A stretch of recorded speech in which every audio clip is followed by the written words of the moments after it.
Gempa bumi dengan magnitudo 5,4 skala Richter mengguncang Banda Aceh pada Jumat 7 Maret malam pukul 19.42 waktu Indonesia bagian Barat, jelang dilaksanakannya salat tarawih.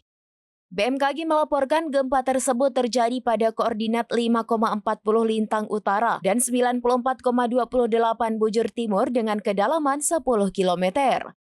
Kepala BMKG Sabang Teguh Suprapto kepada Serambi News mengatakan gempa tersebut tidak berpotensi menimbulkan tsunami. Meski begitu, getaran gempa tetap dirasakan di Sabang, walau hanya di sebagian wilayah dengan intensitas ringan. Teguh menjelaskan di Sabang hanya mencapai 2 mmi sehingga jika warga sedang beraktivitas getarannya tidak begitu terasa. Sementara gempa susulan masih mungkin terjadi, namun dengan magnitudo yang lebih kecil. Teguh mengimbau masyarakat agar tetap tenang dan tidak panik, tetapi tetap waspada terhadap potensi gempa susulan.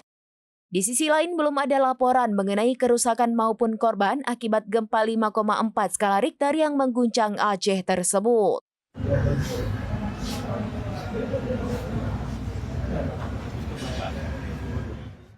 Download Tribun X sekarang, menghadirkan lokal menjadi Indonesia.